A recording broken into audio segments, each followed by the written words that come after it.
Bonjour frères et sœurs, j'espère que vous allez tous bien, toutes bien. Soyez bénis,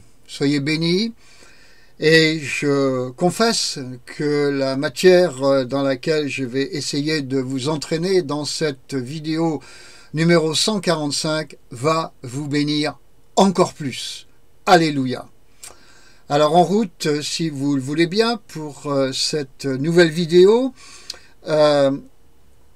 dont le titre précise, dans l'inspiration de 2 Corinthiens chapitre 5 verset 17, que les choses anciennes sont passées. Selon ce que dit l'Écriture, oui certes, les choses anciennes sont passées, mais sauf celles de Dieu. Et en effet, Dieu a l'habitude de faire des choses qui bouleversent les hommes. Alors, bien-aimé en Christ, ce sujet m'a été inspiré parce que quelqu'un m'a dit que la Bible est une vieillerie. Alors, j'ai trouvé cela, évidemment, vous pouvez le supposer, un peu déplaisant, mais le Seigneur m'a fait réfléchir à ce sujet tout de même. Alors, rassurez-vous, la Bible est une vieillerie, mais par exemple, au cœur du XXe siècle, le peuple d'Israël a retrouvé sa patrie. Alors c'est un vieux peuple, un peuple antique, qui reprend vie et redevient fécond. Si vous connaissez un peu les Écritures, bien-aimés en Christ, cela peut vous faire penser, cela m'a fait penser à cette fameuse prophétie du livre d'Ézéchiel au chapitre 37. Les versets 7 et 8 parlent d'un rétablissement physique d'Israël. Les versets 9 et 10 parlent, eux, d'un rétablissement spirituel d'Israël. Le verset 14 parle, lui, d'un rétablissement territorial d'Israël. Et le verset 19 parle, lui, d'une unité retrouvée au sein du peuple d'Israël. Il y a donc comme 4 phases concernant, par exemple, cette vieillerie qui redevient féconde. D'ailleurs, il faut surtout noter que cette résurrection s'imbrique avec le retour de Christ et en constitue les signes précurseurs. Quant au retour de Christ, justement, de quoi s'agit-il? Il s'agit de quelqu'un qui est venu, lui aussi, il y a bien longtemps. Vous pensez, c'était il y a 2000 ans. Là aussi, il s'agit d'une histoire qui s'est située dans l'Antiquité. Tant de gens, aujourd'hui, d'ailleurs, ne veulent plus en entendre parler. Et ils en ont marre, permettez-moi l'expression, de cela, et veulent passer à autre chose. Ils veulent éradiquer la Bible, les Écritures saintes, la foi en Dieu et en Christ.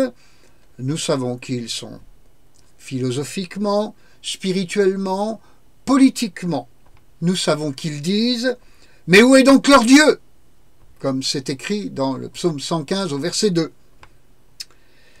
Mais nous savons aussi que le psalmiste répond « Embrassez le Fils de peur qu'il ne se mette en colère. » Ça aussi c'est dans un psaume, le psaume 2 au verset 12.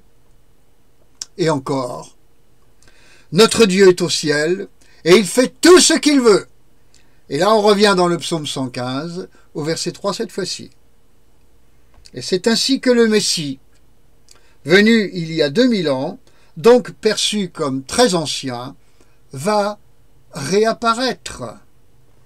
Chers amis en Christ, pourquoi je vous dis ces choses?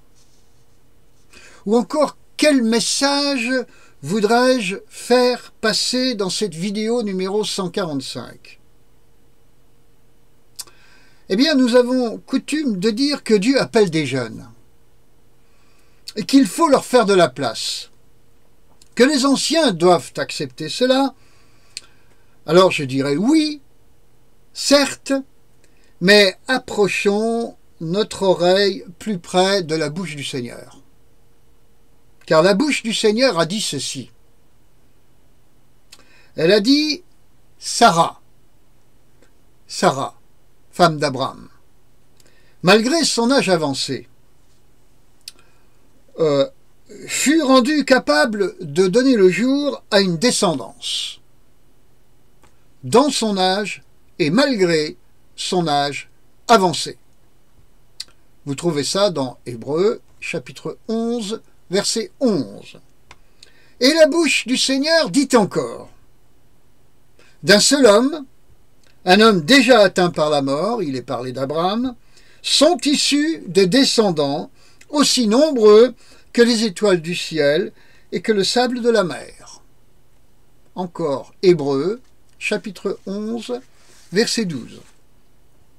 Ainsi, mes amis, Dieu appelle aussi et encore des gens âgés, comme ce fut le cas également de Moïse.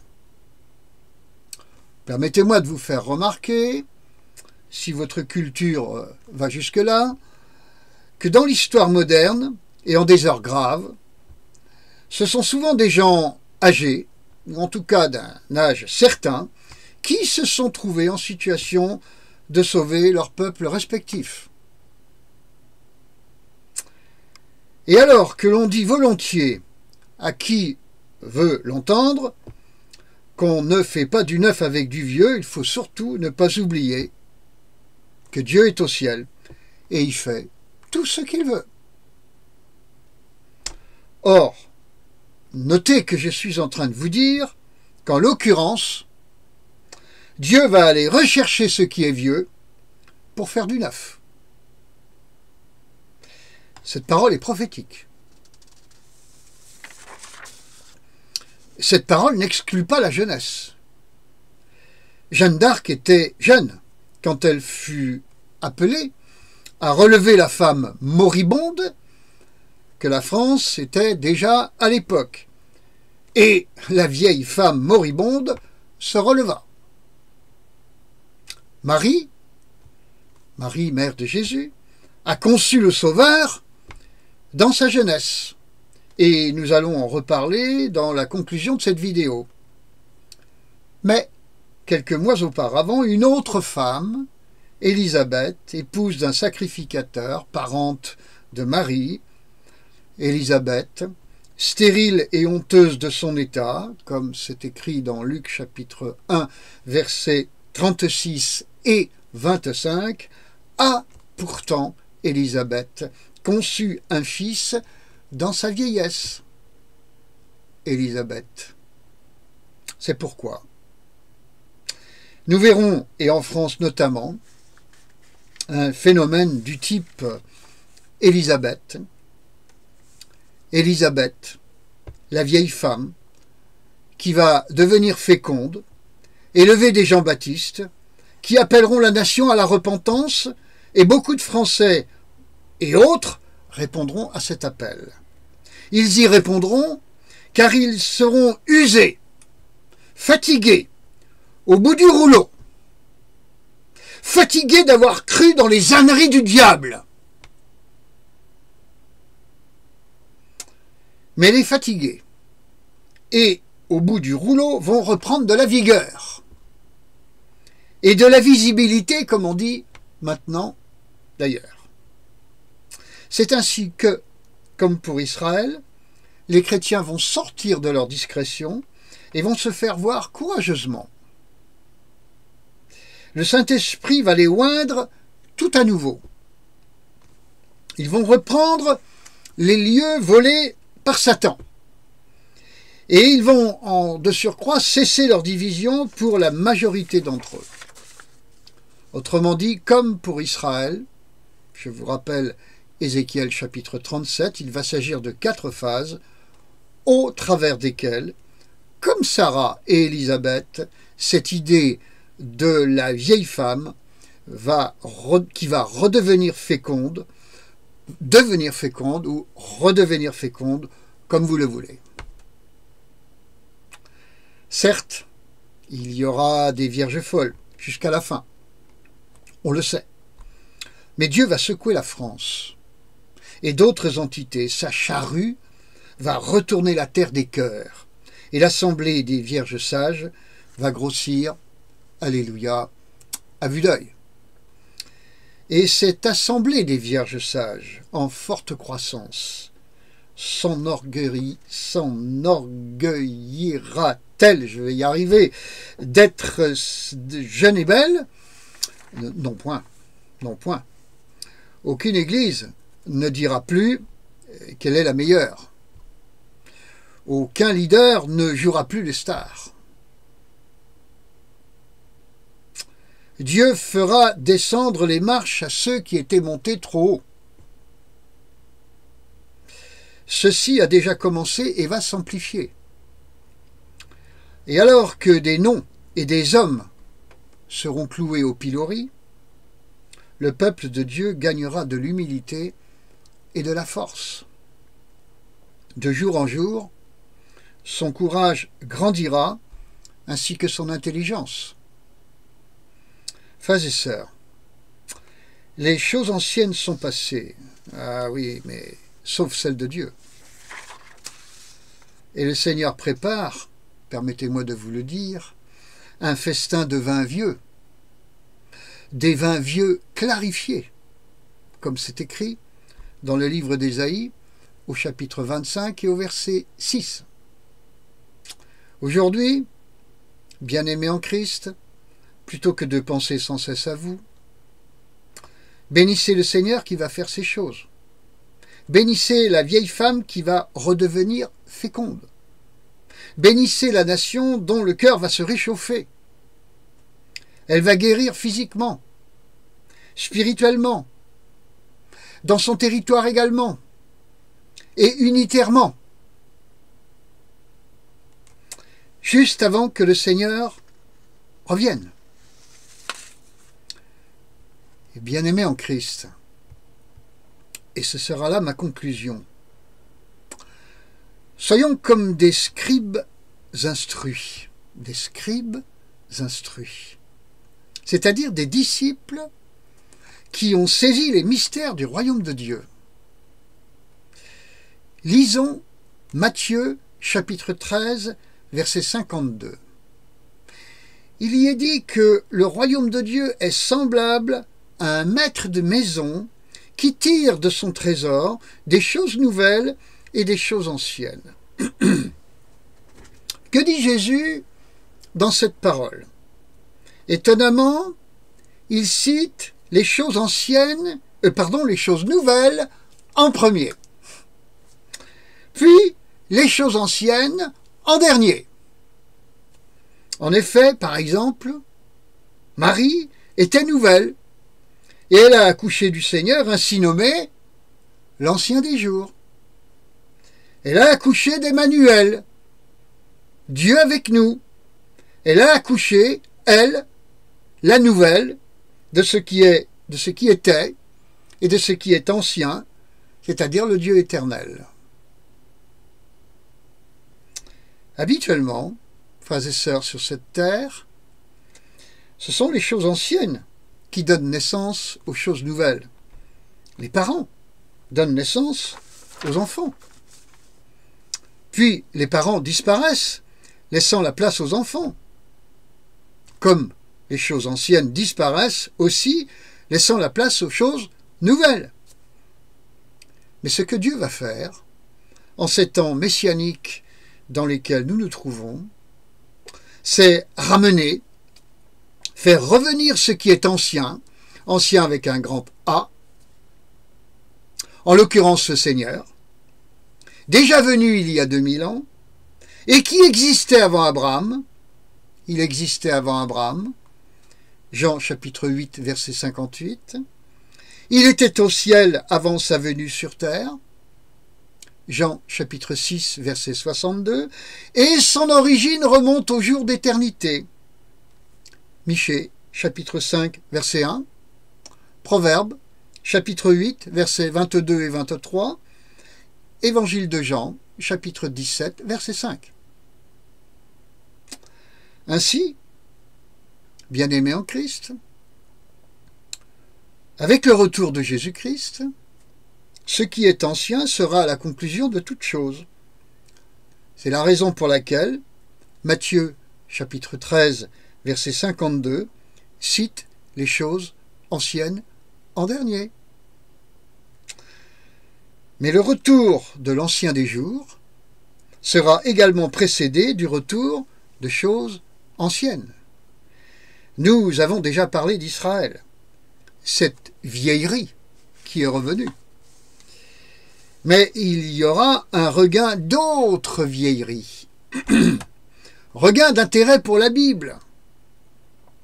Cette vieillerie. Regain d'intérêt pour la foi chrétienne. Cette autre vieillerie. Regain d'intérêt pour l'idée de la nation pour Dieu. Cette vieillerie que l'on voulait faire disparaître avec une Europe supranationale. Regain d'intérêt pour tout ce qui pourra faire penser ou représenter Dieu et Jésus-Christ. Dans les vidéos précédentes, je vous ai parlé d'un regain d'intérêt même pour les croix qui sont sur nos routes, les lieux de culte qui sont si vieux.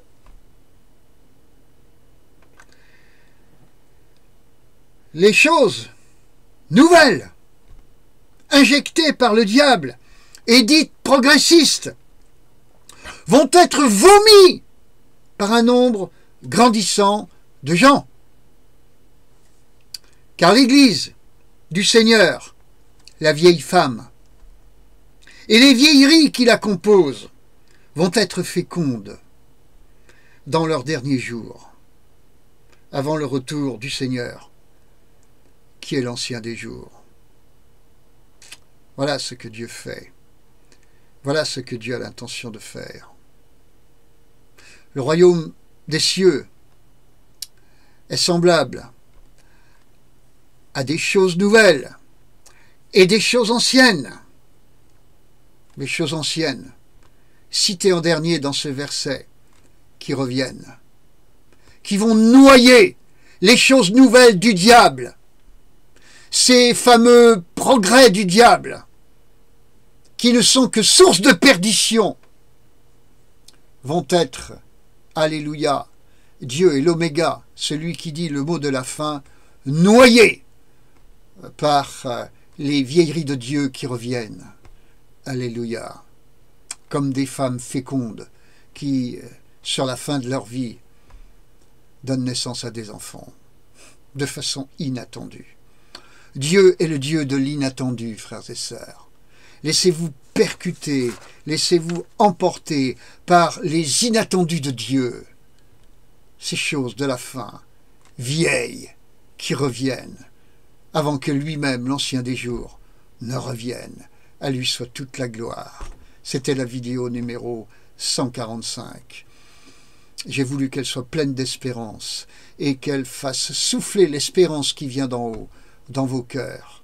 Que vous ne soyez pas tristes, mais que vous soyez dans la joie de l'espérance. Parce qu'il y en a une véritablement. Mais alors, ce sont ces choses anciennes qui reviennent et qui surprennent la planète entière, le monde entier, qui déstabilisent complètement les forces des ténèbres, qui les ridiculisent. À Dieu soit toute la gloire. Ah oui, l'ennemi est rusé, mais d'une ruse qui n'atteint pas celle de Dieu. Loin, loin, loin, loin s'en faut. Car le Seigneur est celui qui a le mot de la fin. À lui soit toute la gloire. Au nom de Jésus-Christ, mes amis, je vous embrasse de tout mon cœur. Je vous bénis. À bientôt. Pour la suivante, on n'arrête pas. On arrêtera pour le retour de Jésus-Christ. Ce sera la fin de toutes choses et le recommencement de toutes choses. À lui soit toute la gloire. Merci Seigneur. Amen. Oui, Seigneur Jésus-Christ, viens bientôt. À toi toute la gloire au nom de Jésus-Christ, notre Dieu, notre Père. Amen. Par la puissance du Saint-Esprit. Voilà, j'ai tout dit. Je vous embrasse encore. Au revoir.